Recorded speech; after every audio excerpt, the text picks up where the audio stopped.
Poder do Subconsciente, capítulo 17. Como usar o subconsciente para perdoar. A vida não tem favoritos.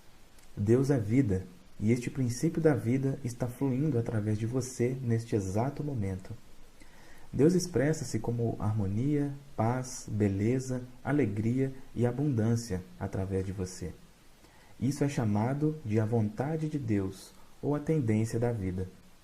Se você opõe resistência em sua mente ao fluxo da vida que corre em você, essa congestão emocional ficará gravada em seu subconsciente e causará todas as espécies de condições negativas. Deus nada tem com condições infelizes ou caóticas existentes no mundo. Todas elas se produzem pelo pensamento negativo e destrutivo do homem. Portanto, é tolice responsabilizar Deus por suas dificuldades ou doenças. Muitas pessoas habitualmente erguem uma resistência mental ao fluxo da vida, ao acusar e censurar Deus pelos pecados, doenças e sofrimentos da humanidade. Outros lançam a Deus a culpa por suas dores, achaques, perda de entes queridos, tragédias pessoais e acidentes. Ficam com raiva de Deus e acreditam que Ele é responsável por suas desgraças. Enquanto essas pessoas mantiverem tais conceitos negativos sobre Deus, sofrerão as reações negativas automáticas de suas mentes subconscientes. Na verdade, tais pessoas não sabem que se estão punindo a si mesmas. Devem ver a verdade, encontrar a libertação e abandonar toda e qualquer condenação, ressentimento e raiva contra quem quer que seja ou qualquer poder externo. De outra maneira, não conseguirão evoluir com saúde, felicidade e na posse das suas atividades criadoras. No momento em que essas pessoas passarem a ter um Deus de amor em suas mentes e corações, e quando acreditarem que Deus é o Pai amado que deles toma conta, cuida, orienta, sustenta e fortalece, esse conceito ou crença sobre Deus, ou o princípio da vida, será aceito por suas mentes subconscientes e se verão abençoadas de incontáveis maneiras. Subtítulo: A vida sempre perdoa. A vida sempre o perdoa quando você corta o dedo. A inteligência subconsciente que há dentro de você começa imediatamente a recuperá-lo. Novas células são construídas e fecham o corte. Se você ingere algum alimento estragado por engano, a vida o perdoa e faz com que você vomite para preservá-lo. Se você queima a mão, o princípio da vida reduz o edema e a congestão. Dá-lhe uma nova pele, um novo tecido e novas células. A vida não guarda rancor contra você e está sempre a perdoá-lo. A vida lhe devolve a saúde, a vitalidade, a harmonia e a paz se você cooperar com pensamentos em harmonia com a natureza. Memórias negativas e perniciosas, amargura e má vontade desorganizam e dificultam o livre fluxo do princípio da vida em você. Subtítulo: Como expulsar o sentimento de culpa. Conheci um homem que costumava trabalhar todas as noites até 1h da madrugada, aproximadamente. Não dava a menor atenção à esposa e aos 2 filhos. Estava sempre muito ocupado, trabalhando arduamente. Pensava que as outras pessoas deviam cumprimentá-lo por trabalhar tão árdua e persistentemente até de madrugada. No entanto, sua pressão sanguínea era bastante alta e ele estava invadido por um sentimento de culpa. Inconscientemente procurava punir-se com seu trabalho extenuante e ignorava completamente os filhos. Um homem normal não age assim. Interessa-se por seus filhos e por seu desenvolvimento. Não fecha a porta do seu mundo à esposa. Expliquei-lhe por que estava trabalhando tão arduamente. Há algo que o está devorando por dentro, pois de outra maneira não agiria assim. Você se está punindo. Precisa aprender a perdoar-se. Ele possuía realmente um profundo sentimento de culpa por causa de um irmão. Expliquei-lhe também que Deus não estava punindo. Ele é que se punia a si próprio. Por exemplo, se você aplicar mal as leis da vida, sofrerá de acordo com essa má aplicação. Se você colocar a mão num fio de alta tensão desencapado, certamente ficará queimado. As forças da natureza não são ruins. É o uso que se faz delas que determina se os efeitos serão bons ou maus. A eletricidade não é um mal, depende de como é utilizada, para queimar uma estrutura ou para iluminar uma casa. O único pecado é a ignorância da lei e a única punição é a reação automática à má utilização da lei pelo homem. Se você utilizar mal os princípios da química, pode fazer explodir o seu escritório ou fábrica. Se você põe a mão numa lâmina, pode fazer com que sua mão sangre. O objetivo da lâmina não é este.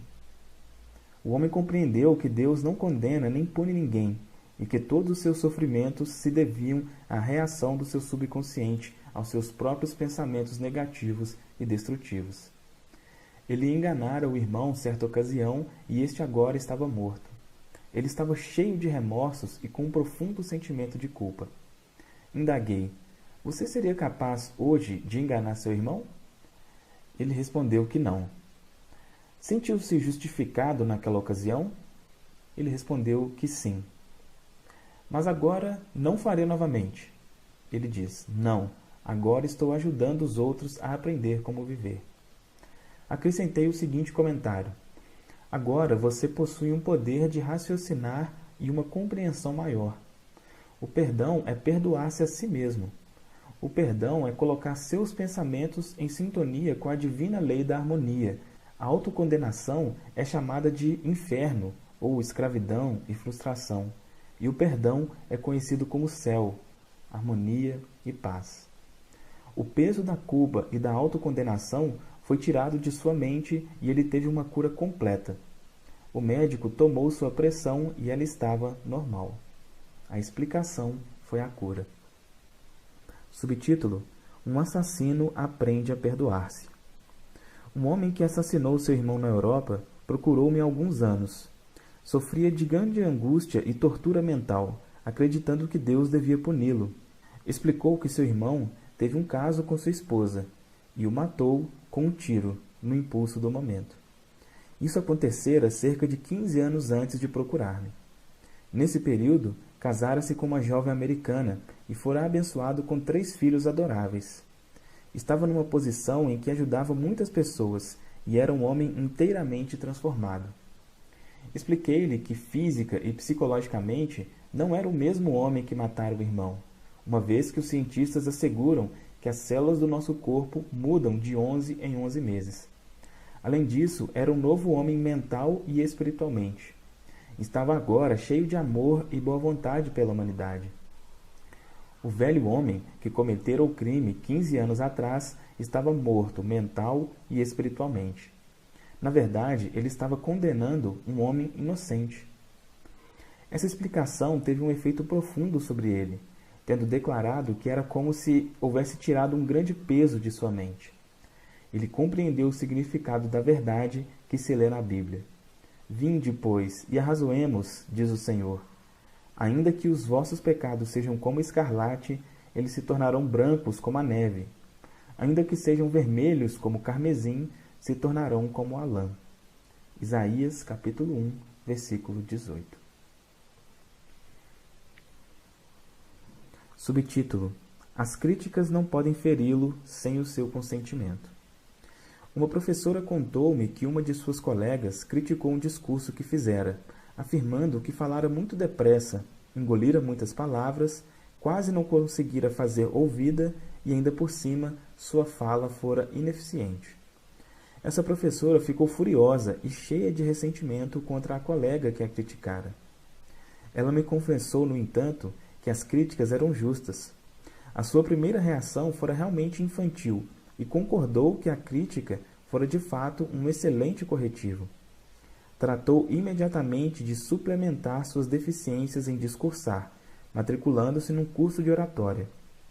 Escreveu-me mais tarde para agradecer o interesse que lhe dediquei, expressando seu reconhecimento pelas conclusões que lhe permitiram corrigir as suas deficiências. Subtítulo: como ter compaixão. Suponha que todas as coisas que a colega disse da professora, a que acabei de me referir, não fossem verdadeiras.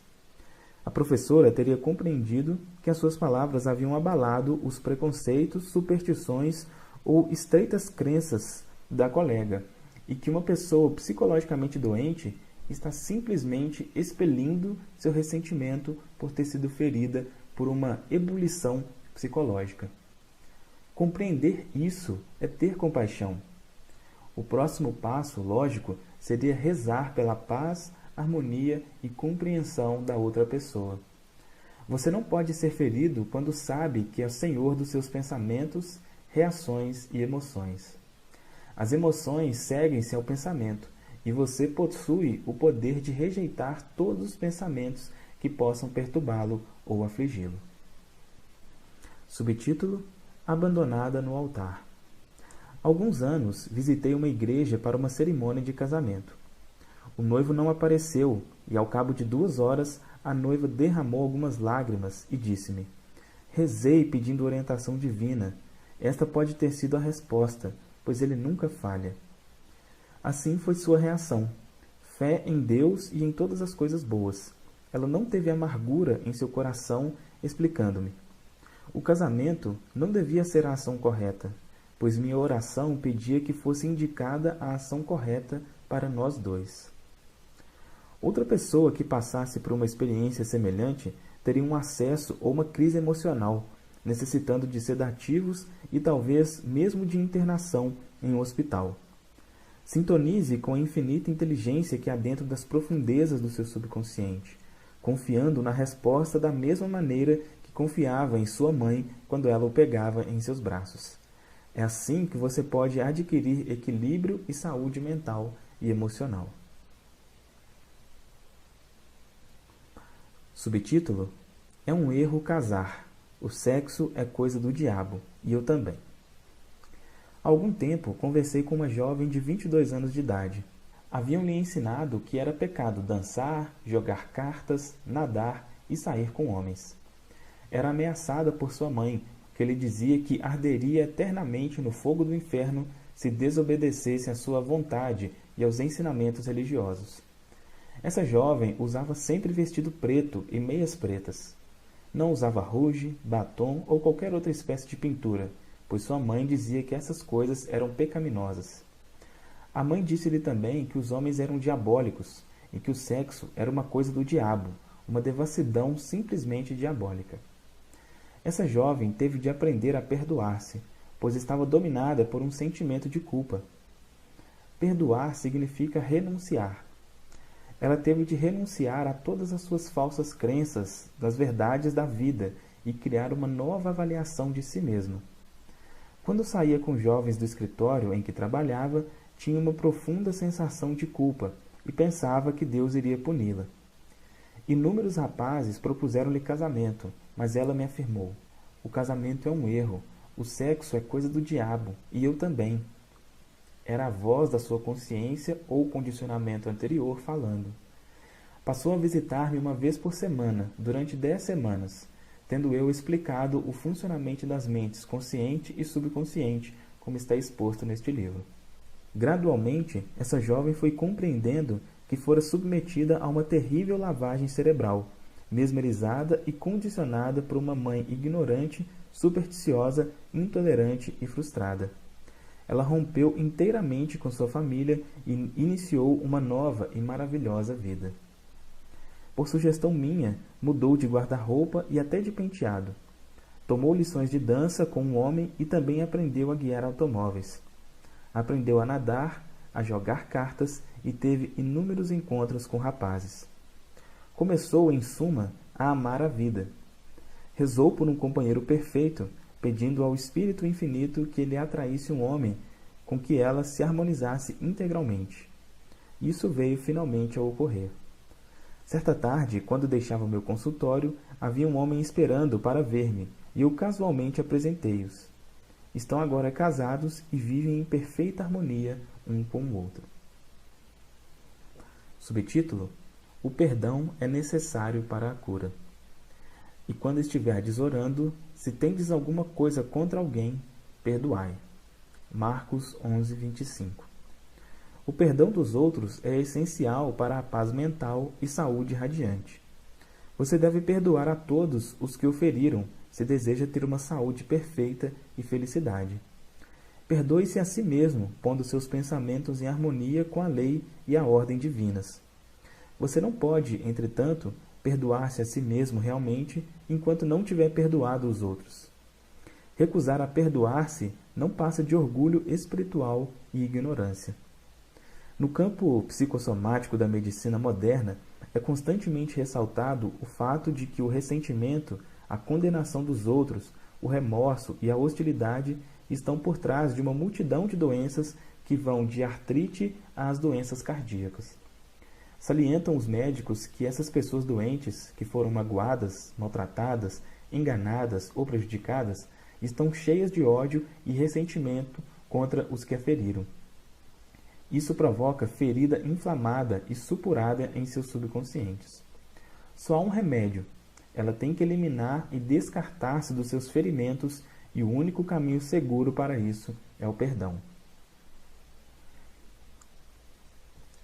Subtítulo: O perdão é o amor em ação.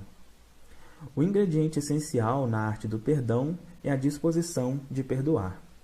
Se você deseja sinceramente perdoar, já ultrapassou mais da metade dos obstáculos. Estou certo de que você compreende que perdoar alguma pessoa não significa necessariamente que você gosta dela ou vá associar-se a ela. Você não pode ser compelido a gostar de alguém, como um governo também não pode legislar boa vontade, amor, paz ou tolerância. É impossível gostar das pessoas pelo simples fato de alguém em Washington ter baixado um decreto com essa determinação. Podemos, contudo, amar as pessoas sem delas gostarmos. A Bíblia diz: amai-vos uns aos outros. Isso, qualquer pessoa que queira realmente poderá fazê-lo. Amar significa desejar a outra pessoa saúde, felicidade, paz, alegria e todas as bênçãos da vida. É preciso apenas um requisito: sinceridade. Você não está sendo magnânimo quando perdoa. Está sendo, na verdade, egoísta, pois o que deseja para os outros está de fato desejando para si mesmo. O motivo é que você é o que está pensando e o que está sentindo. Como pensa e sente, assim você é. Haverá coisa mais simples que essa? Subtítulo: A técnica do perdão. Vou expor agora um método simples que, se você o praticar, vai operar maravilhas em sua vida. É o seguinte: acalme sua mente, relaxe-se e abandone-se. Pense em Deus e em seu amor por você, e depois afirme: perdoo espontânea e integralmente, aí mencione o nome do seu ofensor, eximindo-o mental e espiritualmente. Perdoo inteiramente tudo o que esteja ligado ao assunto em questão. Estou livre e ele ou ela está livre também. É um sentimento maravilhoso. Hoje é o meu dia de anistia geral.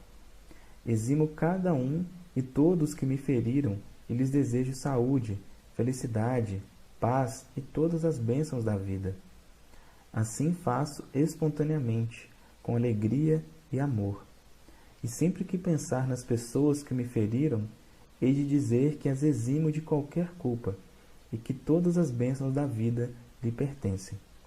Estou livre e vocês estão livres também.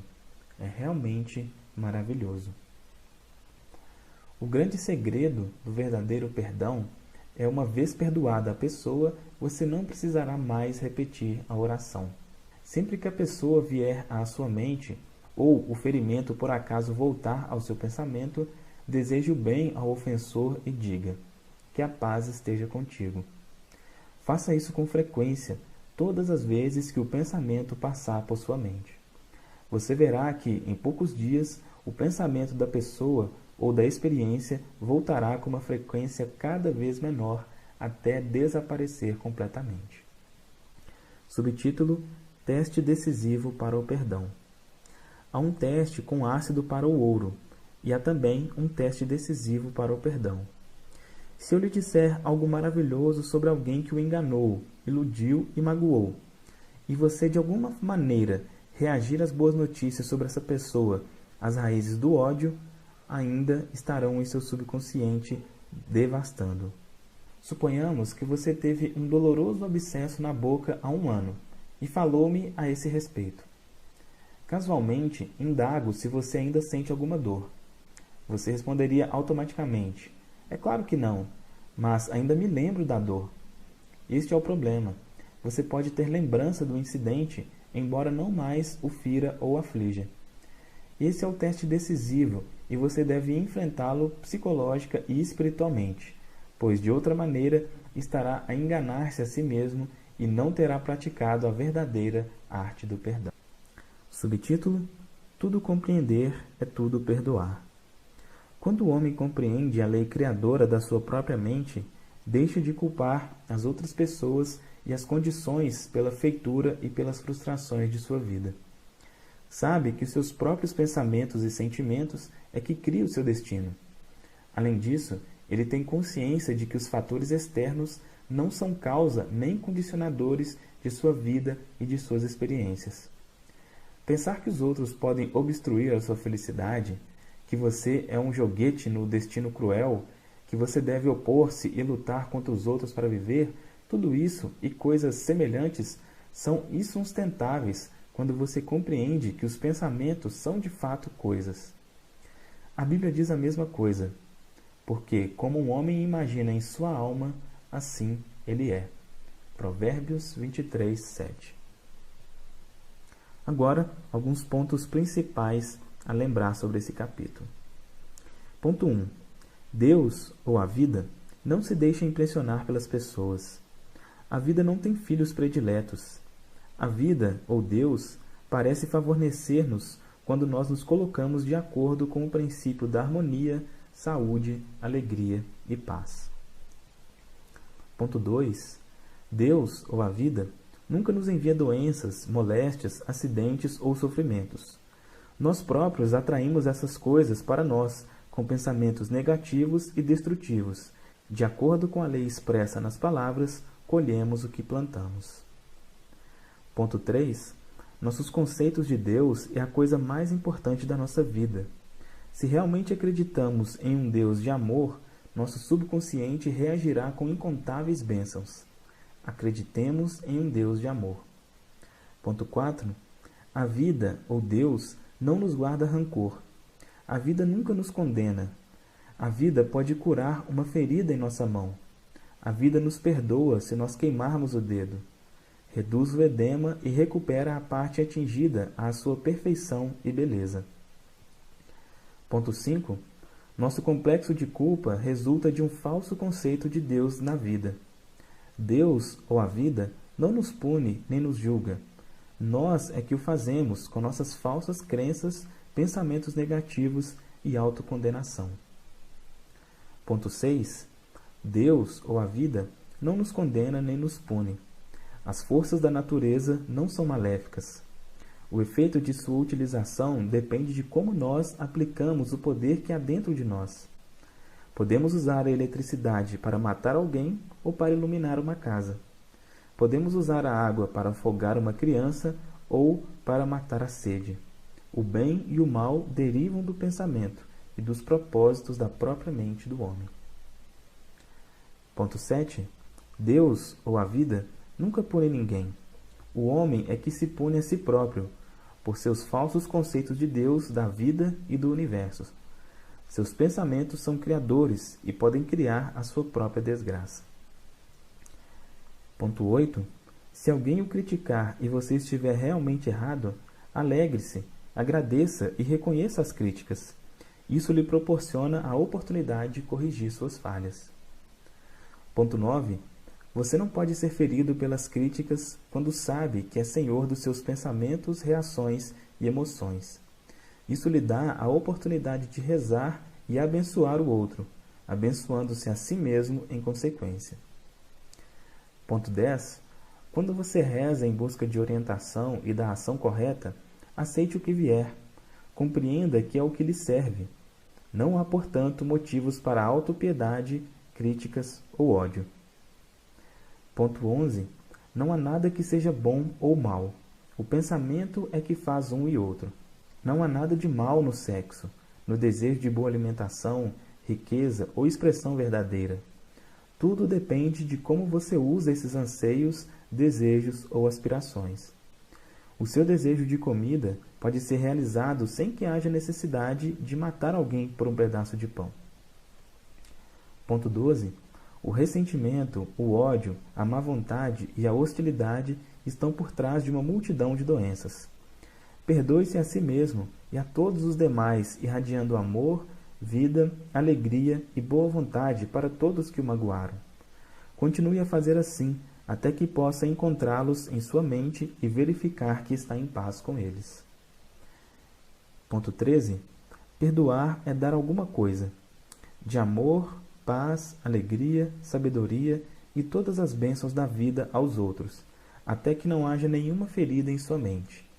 Esse é realmente o teste decisivo para o perdão. E ponto 14.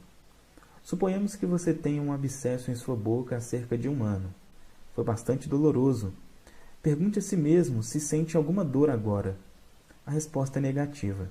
Da mesma forma, se alguém o feriu, mentiu ou magoou, disse o que há de pior se podia dizer a seu respeito, seu pensamento sobre essa pessoa é negativo? Você reage quando ele ou ela surge em sua mente? Se isso ocorre, as raízes do ódio ainda estão lá, devastando você e o que há de bom em você. O único caminho é exterminá-las com amor, desejando à pessoa que o feriu todas as bênçãos da vida, até que possa encontrá-la em sua mente e reagir sinceramente com bênçãos de paz e boa vontade. Este é o significado de perdoar 70 vezes 7. Fim do capítulo 17.